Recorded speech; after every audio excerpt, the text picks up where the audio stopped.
Tawagin niyo na lamang po akong Leia.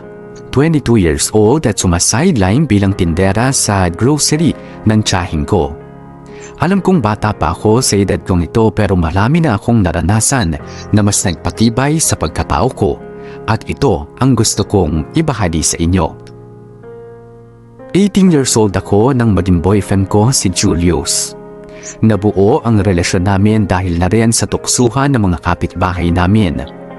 3 bahay lang kasi ang pagitan namin at sa tuwing magkakasabay kaming bumili sa tindahan o sa karinderya ay lagi kaming kinakantsawan ng mga tao. Hindi nga nagtagal ay pinormahan ako ni Julius. Sinagot ko siya pero naging lihim ang relasyon naming dalawa dahil ayaw pa ng mga magulang ko na mag-boyfriend ako habang nag-aaral. Ang hindi nila alam ay pangatlong boyfriend ko na si Julius. Palagi akong sinasabihan ng mga magulang ko na makakasira lang daw sa pag-aaral ko noon ang pagbo-boyfriend. Nakakahiya rin daw sa tiyahin kong nasa abroad na nagbibigay ng sustento sa akin. Kaya ayusin ko raw ang pag-aaral ko.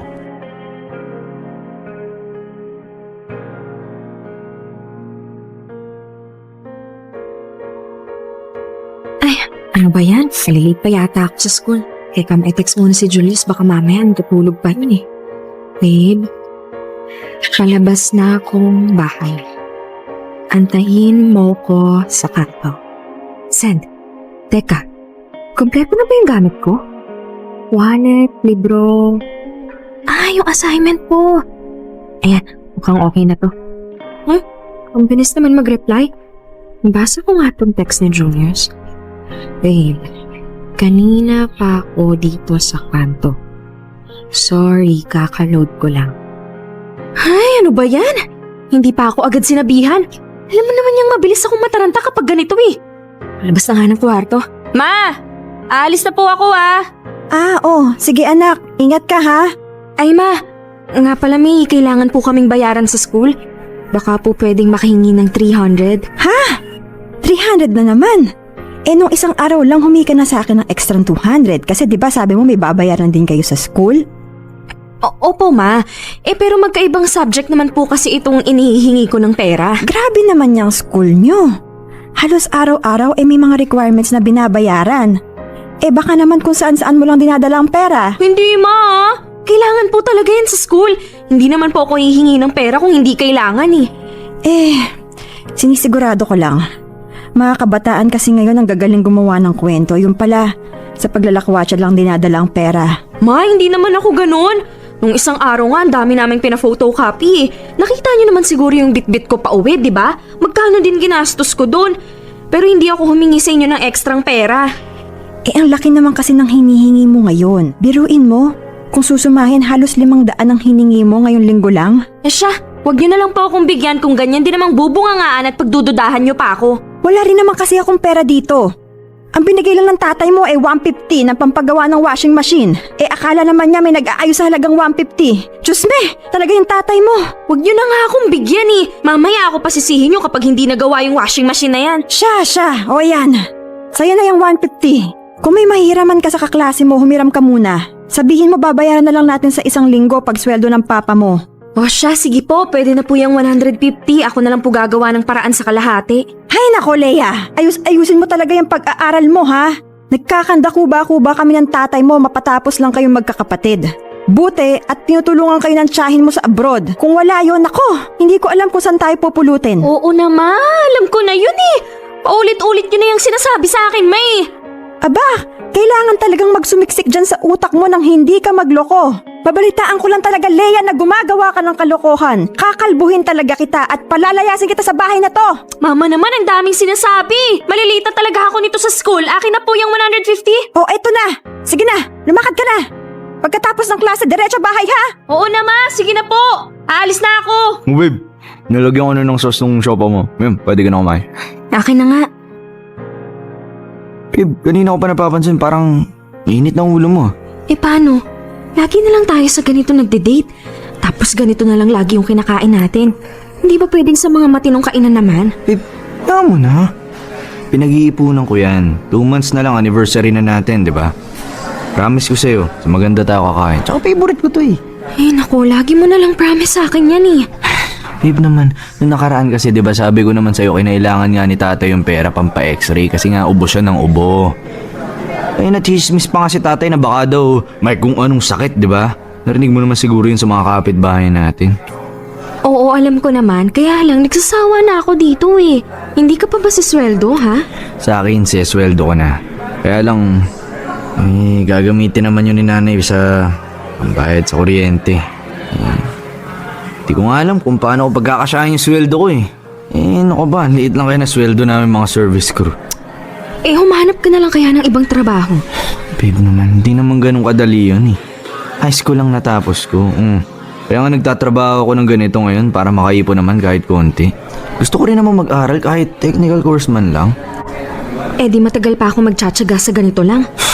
Ay, lagi na lang ako nalilibre sa'yo eh. Babe, grabe ka naman.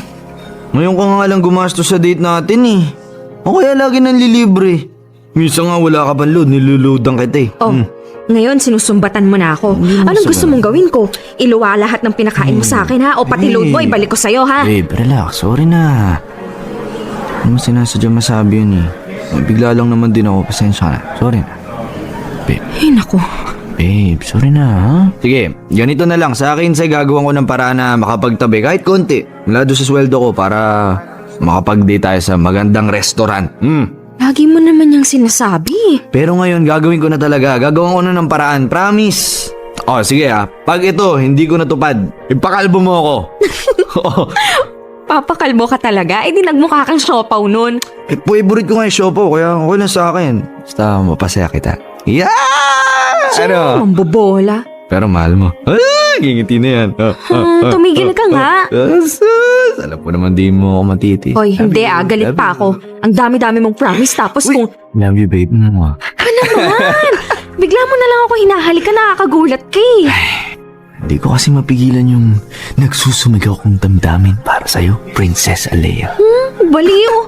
Baliw na baliw sa'yo. Yeah! Huli! Hoy! Kayong dalawa, Lea at Julius ha? Nagde-date kayo ha? Kuya Arman. Nagde-date kayo ano? Ay, kuya, hindi. Nagkasalubong lang po kami ni Lea dito sa convenience store. Diba, Lea? Oo nga, Kuya Arman. Nagkataon lang na Opo. nagkasabay kami. Kayo naman kung ano-ano nang iniisip nyo. Grabe. Magkatabi lang kami dito, iniisip nyo, magka-date na kami agad. Ay nako, mga kabataan talaga oh. Oo na. Sabi nyo eh. Sige na, mauna na ako sa inyo at mamamasada pa ako ng tricycle. Sige. Galingan nyo sa pagtatago ha. Siguraduhin yung hindi kayo mahuhuli. Nakakagulat naman to si Kuya Arman. Hindi ko napansin na nandito pala sa convenience store. Oo nga eh. Sa tingin mo, nakita niya nung hinalikan mo ko. Hindi yun. Hindi mo siguro. Naku, baka magsumbong yan kayo. Ay, hindi yan. Tsaka pag nagsumbong, mag-deny lang tayo. Sabihin natin, hindi nga tayo nag-uusap dun sa atin eh. Mga ganun. Oo na. Ikaw kasi, lagi mo kong dito dinadala, yan tuloy. Basta pag nabuking tayo ni nanay, walang aamin ha?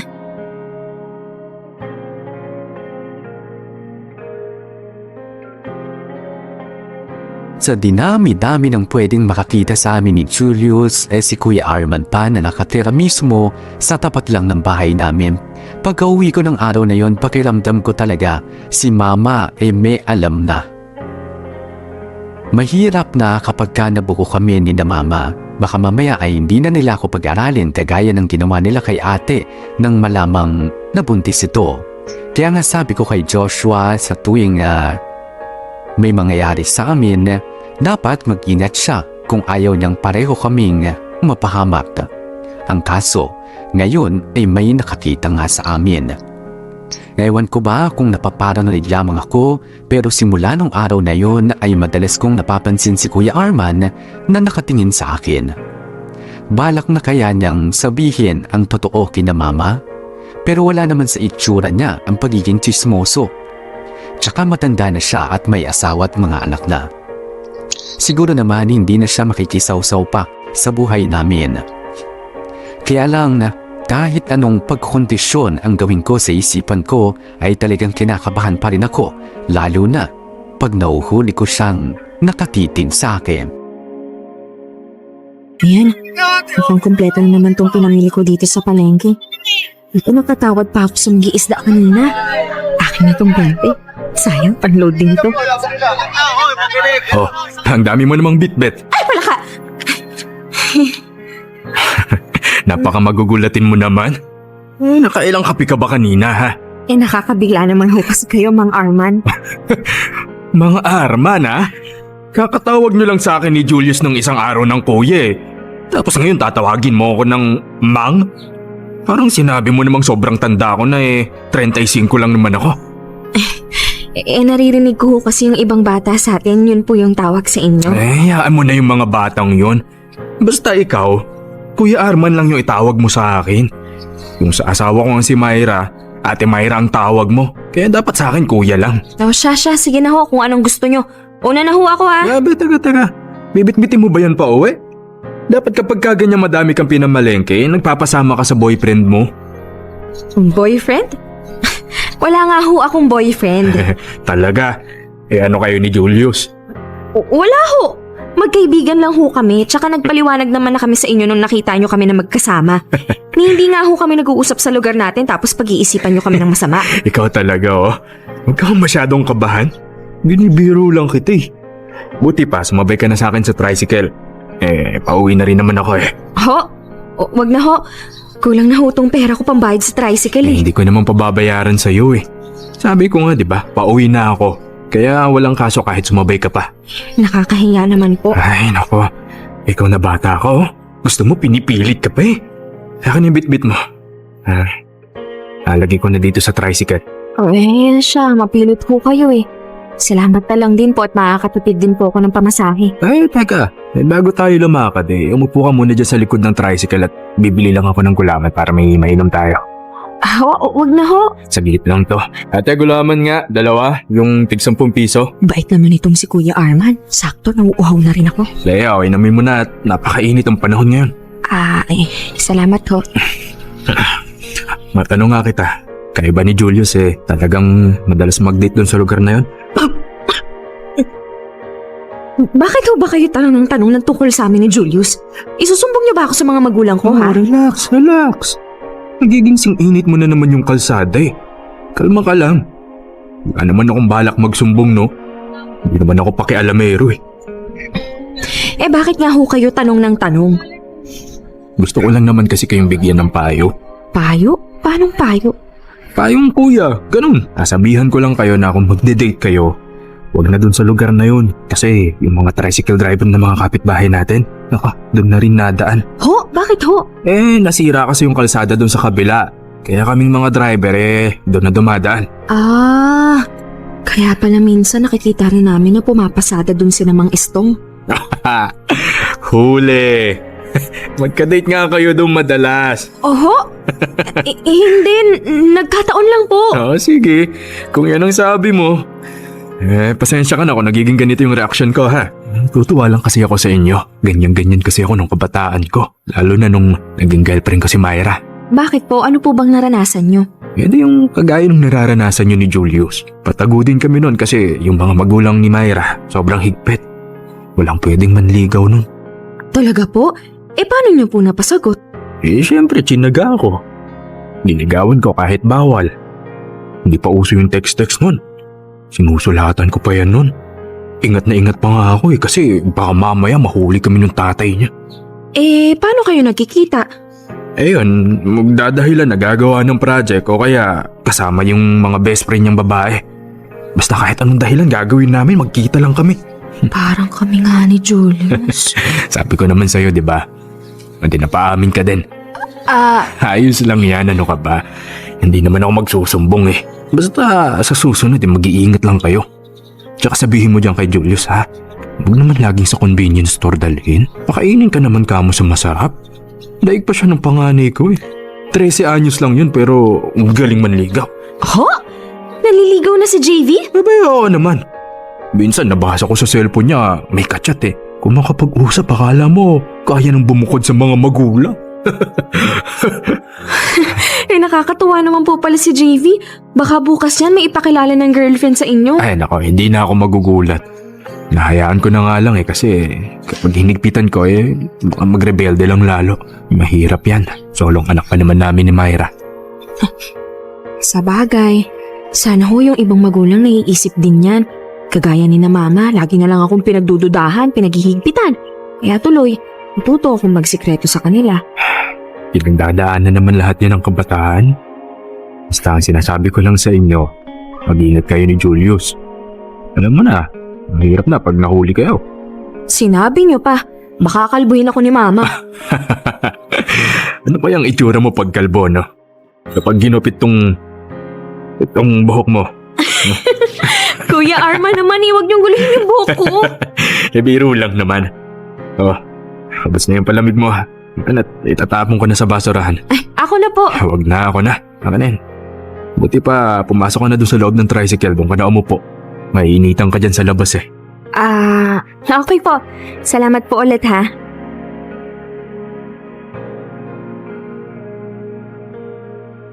Marami-rami kaming napag-usapan ni Kuya Arman ng araw na yon. Isinare din niya sa akin na mag-a-abroad na nga daw yung asawa niyang si Ate Myra sa susunod na linggo.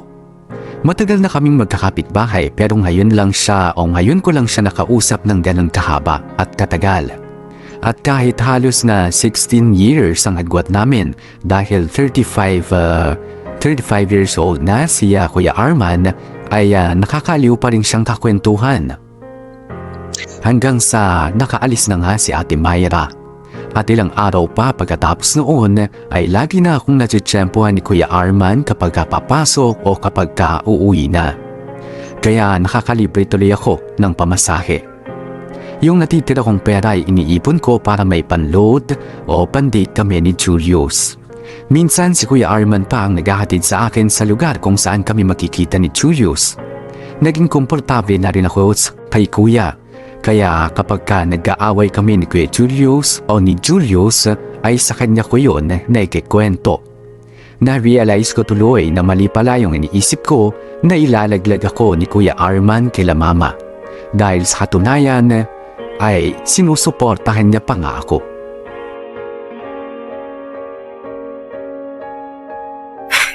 Tagal-tagal naman sumagot ni Julius. Hello, babe. Sa wakas, sumagot din.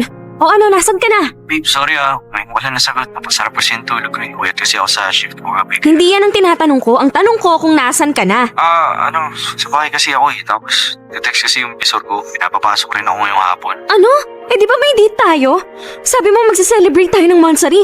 Nag-cutting classes pa naman ako para dito tapos hindi mo ako sisiputin? Babe, sorry nga. Tinari kasi talagang tao sa story. Tsaka, di ba sayang din to? Overtime din to. Overtime ka dyan? Eh hindi mo nga ako malibre sa restaurant? Sorry na. Nagawa ko na lahat para makabawi sa'yo. Lahat? Eh lagi ka ngang walang oras sa akin. Gaya ngayon, magka-cancel ka na lang bigla ni hindi mo ko inisip. Ang dami kong andala pati pamalit ng uniform ko para di halatang nag-cutting tapos nagdahilan pa ako kay mama na mag-overnight ako kay na Karen para lang magkasama tayo ngayong gabi. Tapos gaganyanin mo ko? Wala ka man lang effort? Grabe ka naman sa walang effort. Nung isang beses nga, nagdahilan pa ako sa boss ko na may sakit ako para lang masundo kita kasi paiyak-iyak ka sa telepono. Tapos nung sinundo kita, tatawa-tawa ka pa. Sabihin mo, prank call? O ano, tapos ngayon susumbatan mo ako ng ganyan? Eh magkaiba naman yun eh. Saka yun, matagal na yun. Ang importante, yung ngayon. Nagpapakasunog ako sa init dito sa kalsada tapos naghihintay lang pala ako sa wala. Kung ayaw mong makipagkita, bahala ka.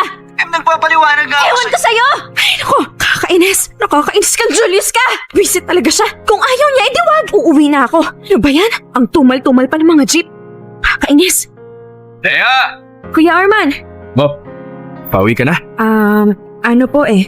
Teka, umiiyak ka ba? Bakit? Ano nangyari? Wala po. May nangyari sa inyo ni Julius, no? Sige na, sumakay ka na sa loob ng tricycle. Akong bahala sa'yo. Maupo ka muna dyan. Sige na, umiyak ka na. Kuya naman eh. Ayos lang yan. Tago naman tong parte na to dito sa park kaya walang makakakita sa'yo kahit umiyak ka pa.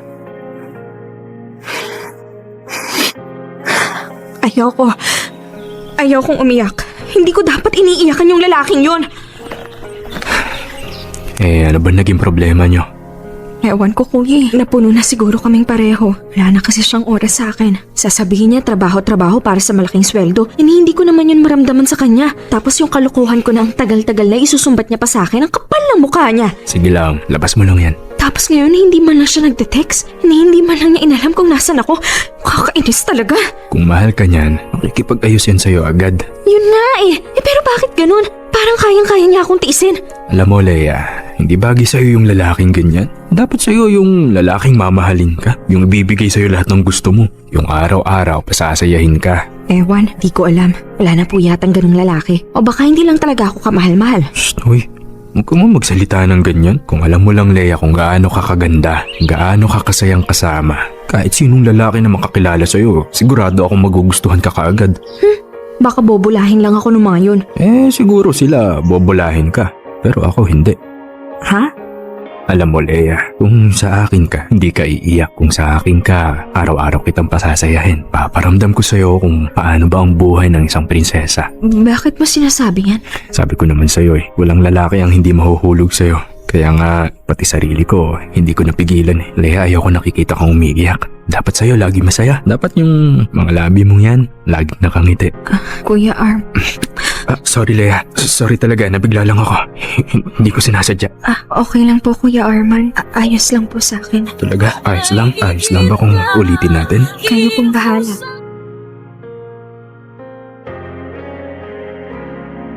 Anong magic ang ginamit sa akin ni Kuya Arman na mga oras na yun, pero para bang lahat ng sabihin niya ay wala akong nagawa at sinunod ko. Siguro ay nadala rin ako sa matatamis niyang salita at sa mga haplos ng kamay niya na parang nagsasabi na siya ang bahala sa akin. Hindi ko na rin nga maalala kung papaanong nakarating kami ng motel. Ang alam ko na lang ay pinaranas niya sa akin ang ligayang hindi ko nararanasan sa boyfriend kong si Julius.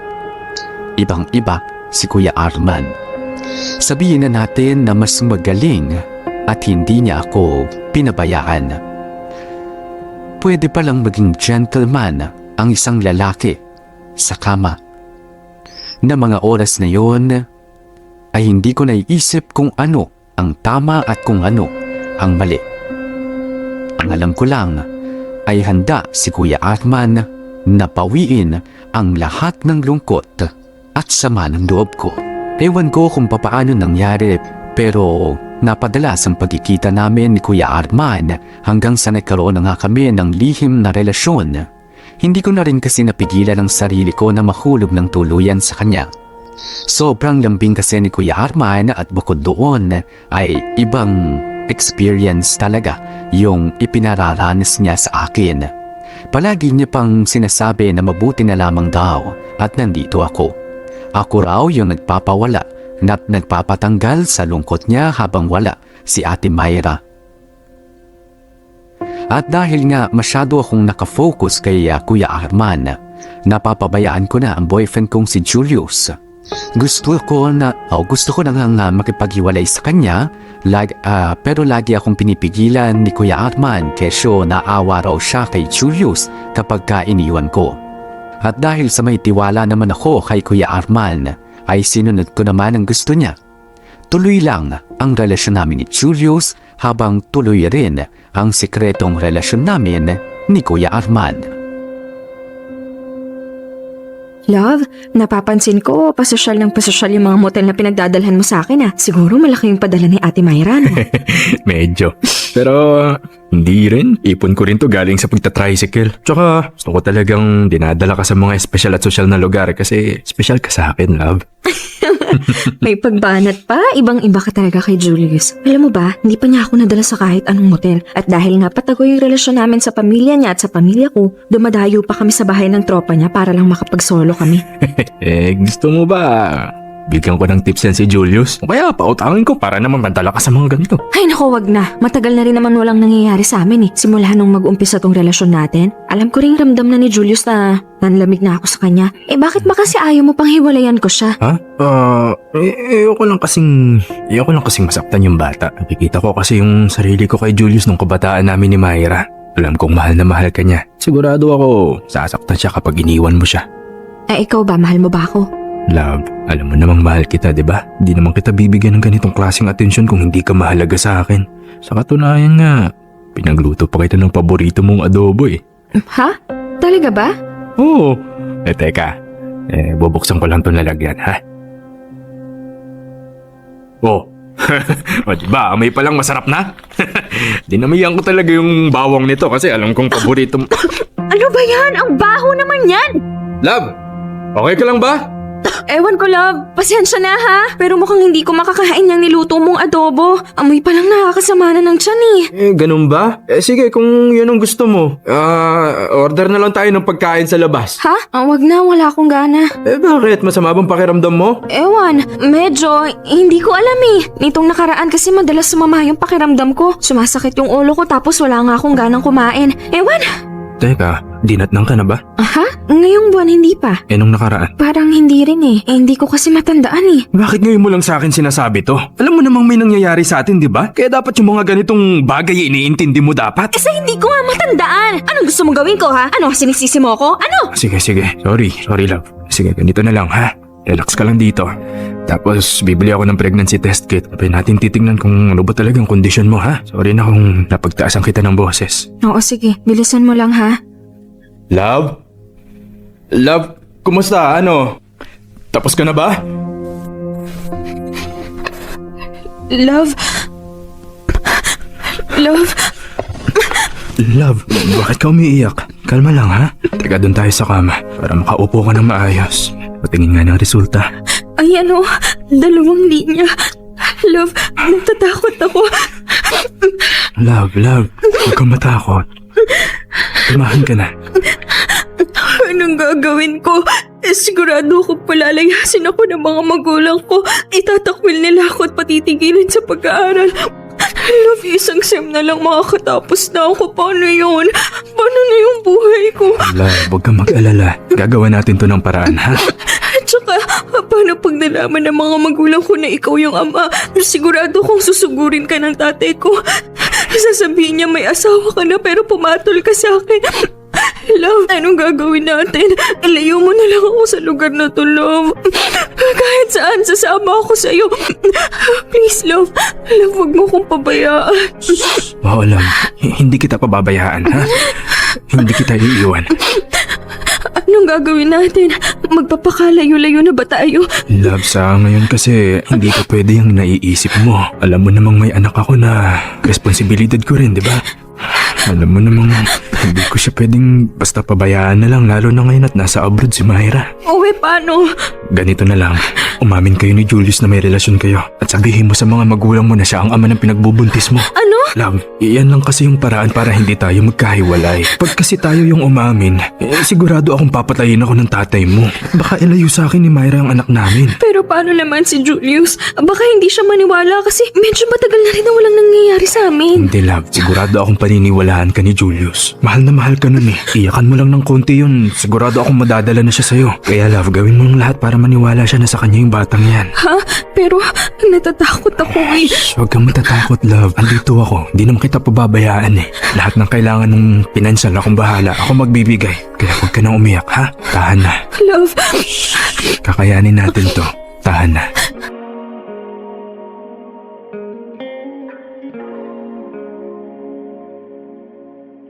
Dahil hindi ko na rin alam ang gagawin ko ay nakinig na lamang ako kay Arman. Ipinaako ko kay Julius ang batang pinadala ko na si Arman naman talaga ang ama. Siyempre nung una ay natakot rin si Julius sa mangyayari sa amin pero pinalakas ko ang loob niya hanggang sa umamin na nga kami sa mga magulang namin. At gaya ng inaasahan ay nagalit ang mga magulang namin lalo na nga ang mga magulang ko sa akin. Napakahirap ng pinagdaanan ko noon. Kinailangan kong huminto sa pag-aaral at nagdesisyon ang mga magulang namin na magsama na kami ni Julius.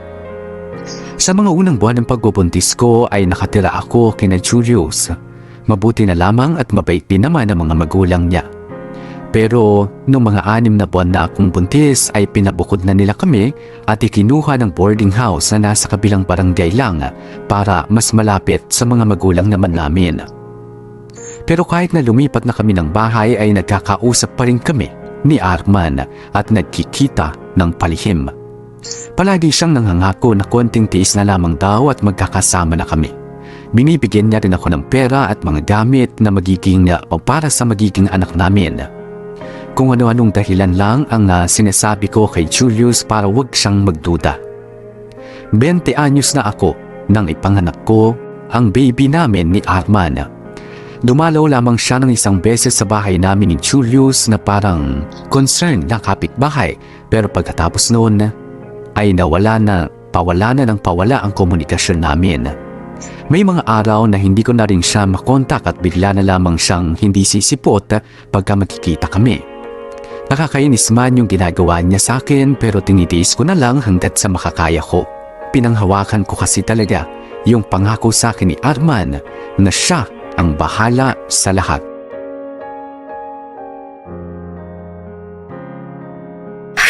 Bakit ang tagal-tagal naman niyang sumagot? Ano ba naman to? Sa wakas, sinagot mo din. Ano naman ba yun? Ano na naman ba yun, ha? Hindi mo na naman ako sinipot ng isang araw. Ano ba talaga nangyayari sa'yo, ha? Nag-text na ako, di ba? Busy ako nung araw na yun. Di ba sabi ko kailangan ako sa school ng anak ko kaya hindi ako nakapunta sa'yo? Tsaka ano ba kinakagalit mo? Nagpadala naman ako ng pera. Hindi naman pera yung kailangan ko eh. Ang kailangan ko, makausap ka ng matino. Eh ano ba kasi yun? Aba, Arman, huwag mo nga akong bigyan ng ganyang dahilan. Ano ba talagang plano mo sa aming mag-ina, ha? Bakit pa masyado kang naiinip? Di ba sabi ko maghintay ka lang? Ang tagal ko nang naghihintay. Dati ang sabi mo, bago ako manganak, aamin ka na sa mga magulang ko at dadalhin mo ako sa mas maayos na bahay. O pero ano na, 3 buwan na yung anak natin pero hanggang ngayon wala pa rin nangyayari sa plano mo. Hindi ko pa nga naaayos yung sa amin ni Myra, di ba? Hindi mo pa naaayos? O hindi mo talaga inaayos? Umamin ka nga. May plano ka ba talagang panindigan kami, ha? Yan ka na naman eh. Nagdadrama ka na naman. Eh kung tutuusin, hindi naman mangyayari lahat to kung nag-ingat ka lang eh. Ano? Katawan mo yan. Dapat alam mo kapag may naramdaman ka ng mali. Dapat sinasabihan mo ako kung gagawin ba natin o hindi. Kung nag-ingat ka eh, di Ang sana... kapal din naman ang mukha mo. Pagkatapos mo akong gamitin habang wala yung asawa mo, isusumbat mo sa akin tong sitwasyon natin? Ako lang ba may kasalanan nito, ha? Ang lakas ng loob mong mangako ng kung ano-ano, yun pala. Ganito lang yung gagawin mo sa akin? Kapal na mukha mo! Pwede ba, Leia? Ingay-ingay mo eh. Sakit-sakit na sa tenga ng boses mo. Ikaw pa may ganang magalit? Akala mo, ha? Hintayin mo ako dyan. Aaminin ko sa lahat ng kabarangay natin na manggagamit ka. Na pagkatapos mo akong buntisin, pinabayaan mo na kami. Sige, pagsigawan mo yan sa lahat ng tao dito. Na natin kung sino mas mapapasama. Ano? Kapag sinabi mo ang buong katotohanan, lahat ng tao sasama ang tingin sa'yo. Ang bata-bata mo pa pero pumatol ka sa may asawa? Sakang malanding kabit. Yan, ganyan ang magiging tingin nilang lahat sa'yo. Ang sama-sama mo! Walang iya ka talaga! Huwag ka na nga sabing maingay. Kung gusto mong maging maayos to, sumunod ka na lang sa lahat ng sasabihin ko. Huwag kang magsusumbong kasi pag nangyari yan, ilalaglag talaga kita. Kapal na mukha mo, hayop ka! Hello? Hello? Hello? Ano ba? Ang ingay-ingay mo naman eh! Manang-mana ka sa tatay mong maligalig! Napakasinungaling! Ano ba? Sinabi lang manahimik ka na eh! Babe! Babe?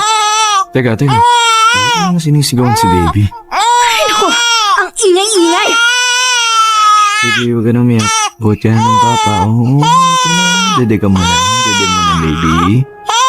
Ay, yan. Ang bait-bait talaga ng baby namin.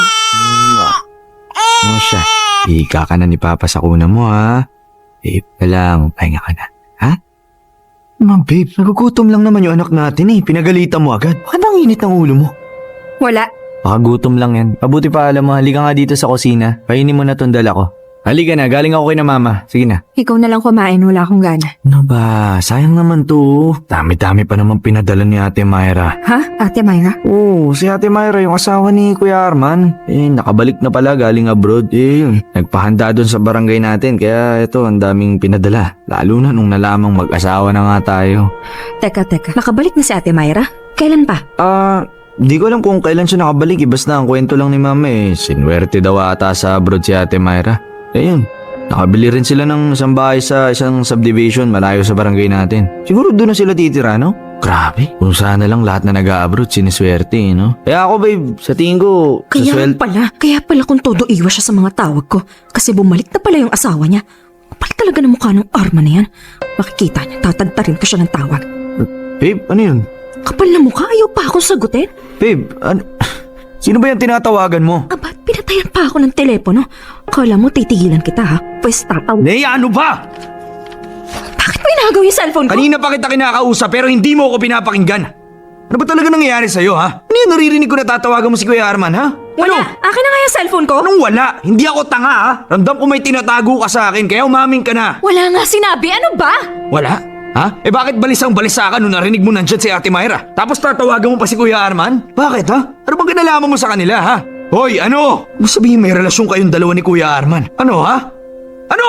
Oo, may relasyon kami ni Arman at siya yung ama ng anak ko! Kaya pala noon, lagi ko kayo nakikita magkausap. Sabi-sabi ka pa na mapagkakatiwalaan si Kuya Arman doon sa sikreto natin. Yung pala kayong may nakakadirig sikreto! Oo na! Yan naman yung gusto mong marinig, di ba? Hindi ikaw yung ama ng batang yan, kundi si Arman! Pinaako namin sa iyo yung bata para magkaroon siya ng oras na ayusin yung sa asawa niya! Kakapal na mga mukha nyo! Ginamit nyo ba ako, ha? Ha? Akala ko ako lang ang mahal mo. Yung pala may karelasyon ka rin. Hindi pa tayo break nun! Oo na nga eh! Paulit-ulit ka naman! Sa madaling salita, niloko kita, niloko ka namin! Ano pa bang mahirap intindihin sa sinabi ko, ha? Ang tanga mo naman pag hindi mo pa... Nanghiya ka? Hindi mo alam ang pinagdaanan ko nung pinahako mo sa akin yung batang yan! Naintay ko naman pala, anak! Ang kakapal na mukha niyong dalawa! Oo na! Ako na masama! Ako na kabet! Ako na malandi! O sige! Iwan niyo na akong lahat! Isisi niyo sa aking lahat! Wala na akong pakialam sa sasabihin niyo lahat! Nakakasawa na tong buhay na to! Ang sakit-sakit pakiramdam ko ay ako lang ang dadala ng bigat ng lahat ng problema. Kasalanan ko ba ang lahat ng ito? Nang makalipas na nga ang sama ng loob ko ay bumalik ako sa bahay at nag-usap kami ni Julius ng maayos. Ipinaliwanag ko ang lahat sa kanya simula sa kung papaano kami nagkaroon ng relasyon ni Kuya Arman hanggang sa kung papaano ipinaako ko sa kanya ang anak namin. Iyak nang iyak si Julius at ramdam kong sobrang nasaktan siya sa mga nangyari. Tanggap ko rin naman na magagalit siya sa akin kahit ako sa sitwasyon niya ay ganun din ang mararamdaman ko.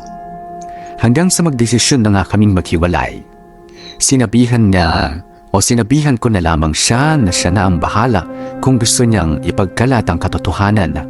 Ipinaubaya ko na kay Julius kung ano ang gusto niyang gawin at kung gusto niya ba akong gantihan. Nakauwi nga kami sa kanya-kanya naming mga bahay. Noong una hindi maintindihan ng mga magulang ko ang naging desisyon namin pero nagdahilan na lamang ako na hindi namin kinaya ang ugali ng isa't isa. Akala ko noon ay itatakwil pa rin ako ng mga magulang ko pero hindi naman. Totoo yung kasabihang walang magulang ang hindi makakatiis sa kanyang anak. Ilang buwan pa ang lumipas at naging busy rin ako sa pagpapalaki ng anak ko habang si Kuya Arman naman ay lumipat na nga ng bahay nang wala man lang pasabi sa akin. Talagang pinabayaan niya na kami ng hayop na yun. Samantala araw-araw pa rin kami nakikita ni Julius dahil nga magkapit-bahay lang kami pero hindi kami nagkakausap ng personal dahil nahihiya talaga ako sa kanya. Sa chat na lamang kami nagkakausap kahit papaano. Leia! Oh, Julius. Ikaw po. Salamat. Ano bang meron at dito pa tayo nakita sa restaurant? Hindi, wala naman. Gusto lang kitang makumusta. Alam mo na, magkakwentuhan, ganun. Kung makapagsalita ka naman, parang hindi tayo magkapit-bahay. Oo, magkapit-bahay nga tayo. Nakikita nga tayo doon, pero hindi naman tayo magkakilala. Buti pa nga sa chat, pinapansin mo ako Aba, ako lang ba hindi namamansin sa personal? Ikaw rin kaya? Ba, syempre nangyayari naman kasi ako. Sa totoo lang ako din Pero hindi naman ako sa'yo nahihiya, kundi sa mga chismosa nating kapitbahay. Sinabi mo pa. Teka, order pala muna tayo. Anong gusto mo? Kahit ano, ikaw nang bahala. Sige na, sabihin mo na, pambawi ko na to sa'yo. Di ba dati, lagi mo akong inaaway kasi hindi kita malibre sa ganitong restaurant? Eto naman siya, sige na nga, mapilit ka Yung carbonara na lang tsaka milk tea. Sige, yun na lang din sa akin. Tawagin ko lang waiter. Excuse me, kuya! Kuya, order lang kami ng 2 carbonara tsaka winter melon na milk tea. Salamat. Big time ka na talaga ngayon, Julius, Pa ba? O ano, baka may order ka pa, sabihin mo lang. Ang yabang. Biro lang. May extra lang ako na tabi, tsaka syempre pinagandaan ko talaga to. Kaya nga nung niyaya kita sa chat, kinabahan pa ako kung papayag ka o hindi. Bakit naman ako hindi papayag? Tsaka kung may dapat mahiya dito, ako yun, no? Ano ka ba? Bakit naman? Nahihiya na talaga ako sa mga magulang mo Kasi di ba mag-iisang taon na si baby sa susunod na buwan? Kinausap ako ng mama mo, sabi niya, siya na daw bahala magpahanda sa apo niya. Oh, ano nakakaya dun? Julius naman, syempre alam naman natin parehas na hindi niya apo si baby, di ba? Eh, hayaan mo na si mama. Hayaan mo kung anong gusto niyang gawin. Kung may bibigay man, tanggapin mo na lang, okay? Hindi mo pa rin ba sinasabi sa kanila yung totoong dahilan kung bakit tayo naghiwalay? Hindi. Bakit? Ayoko mapahama ka. Paano ka? Alam mo, Julius, nahihiya na talaga ako sa'yo. Minsan kaya naririnig ko yung mga sinasabi ng mga kapitbahay natin na pabaya ka raw na ama, na wala ka raw kwenta. Kung alam lang nila kung gaano ka kabait. Hayaan mo na yun. Di ko na pinapansin yung mga sinasabi nila. Eh, ikaw ba? Ano, kumusta ka? Ay, kumusta kayo ni Arman? Huling sabi mo sa akin, hindi na naman siya sumipot sa usapan niya. Oo, hindi nga. Pero sinukuan ko na, Julius. Ayoko na eh. Mukhang wala na rin naman siyang planong panagutan kami. Uy, grabe. Paano mo naman nasabi yun? Hindi ko na kasi siya makontak. Lahat ng paraan ginawa ko na pero wala eh. Wala talaga. Parang ayaw na niya talaga akong makausap. Eh, ano bang plano mo ngayon? Wala. Bahala na siya sa buhay niya. Eh, total parang wala naman talaga siyang pakialam sa amin. Wala ka bang balak sabihin niya sa mga magulang mo? Wala? Ewan. Natatakot din kasi ako, Julius. Saan naman? Natatakot ako kasi baka kung anong sabihin nila sa akin. Husgahan ako. Sabihan akong kabit o maduming babae. Pariwara ang buhay. Hindi ko na nga alam eh. Kaya nananahimik na lang ako. Pero sa totoo lang, minsan, nakokonsensya na rin ako sa'yo. Sa akin? Bakit? Kasi dahil natatakot akong mahusgahan, ikaw yung pinasangkalan ko. Ikaw yung sumalo ng panghuhusga ng ibang tao. Sus, wala yun. Mas grabe yung pananakit na ginawa ko sa'yo. Alin yung sampal ba? Oo, di ko talaga sinasadya yun. Alam ko naman eh. Tsaka ang tagal-tagal na nun, humingi ka na nga ng sorry nung ginawa mo yun at napatawad na kita. Alam ko naman galit ka lang kaya mo nagawa yun. Kahit na, hindi sapat na dahilan yun para saktan kita. Alam mo Julius, ang bait-bait mo talaga. Hindi ko alam kung paano pa kita nagawang lokohin. Masyado kasi akong nadala sa mga sinabi ni Arman eh. Pero sa huli siya pala yung mangiiwan. Sayang lang yung pagmamahal ko sa kanya. Minahal mo pa talaga siya. Kahit papano, oo. Pero noon yun. Ngayon hindi ko na siya mahal. Ni hindi nga ako makapaniwala na may tao palang kasing sama niya. Eh, Leia, ako ba? Mahal mo pa ba ako? Ikaw? Hindi naman nawawala yung pagmamahal ko sa'yo, Julius. Kahit naman magkahiwalay na tayo. Concern pa rin ako sa'yo. At syempre, gusto ko pa rin na makahanap ka ng babaeng deserve ka. Ng babaeng mamahalin ka at hindi ka sasaktan gaya ng ginawa Paano ko. kung sabihin ko sa'yong ayoko na magmahal? Ha? Bakit naman? Ayoko na magmahal kung hindi ikaw. Julius, ano ba yung sinasabi mo? Tanghaling tapat bumabanat ka. Leia, seryoso ako. Gusto kong humingi sa'yo ng isa pang chance. Ha? Anong chance? Chance na maayos yung relasyon natin. Magsimula ulit tayo. Teka, sigurado ka ba? Ako? Sa akin mo sinasabi sa akin yan? Teka, bakit ako? Leia, kasi ikaw yung mahal ko. At yun lang yung dahilan na kailangan ko para ituloy itong nararamdaman ko para sa'yo. Nung nalaman ko yung totoo, nasaktan talaga ako. Gusto kong magalit sa'yo pero hindi ko magawa. Inaalala pa rin kita. Kayo ng anak mo. Pero Julius, baka hindi ko kayang ibigay sa'yo yung pagmamahal na dapat para sa'yo. Hindi naman ako humihingi ng kapalit eh. Ang gusto ko lang ay paramdam ko sa'yo na mahal kita. Leia, please, bigyan mo pa ako ng isa pang chance. Mas kaya na kitang panintigan ngayon. May mas maayos na akong trabaho. At kaya kong tanggapin ang anak mo na parang anak ko na rin. Julius, hindi ko alam kung anong nagawa ko para mahalin mo ako ng ganyan. Sa kabila ng mga panloloko ko sa'yo, ikaw pa yung humihingi ng chance. Siguro ganun talaga kapag nahanap mo na yung taong gusto mong makasama habang buhay. Handa kang tanggapin lahat ng pagkakamali niya. Ayaw mo siyang mahalin na sobra-sobra. At Leia, siguradong sigurado ako. Mahal kita. Mahal na mahal.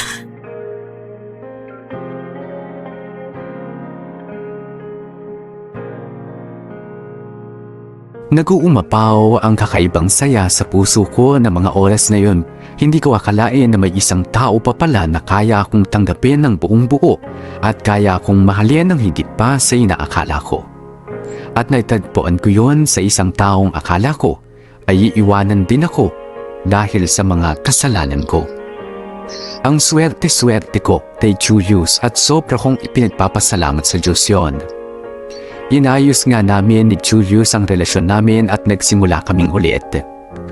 Nagsama ulit kami Pero sa pagkakataong ito ay mas masaya na kami at mas inuunawa na namin ang pagkukulang ng isa't isa. Magdadalawang taon na simula nang magsama kami ulit at masasabi kong ito na ang pinakatamang desisyon na nagawa ko sa buong buhay ko. Araw-araw ay ipinararamdam sa akin ni Julius kung gaano niya ako kamahal at ang anak ko na itinuring niya na ring parang tunay niyang anak. Sa ngayon ay masaya kaming nagsasama at mas malaki na at mas lalaki pa ang pamilya namin dahil 3 buwan na rin akong buntis. Samantala wala na talaga akong naging balita pa kay Kuya Atman. Wala na rin naman akong pakialam sa kanya. Ang mahalaga ay nasa akin ang anak ko.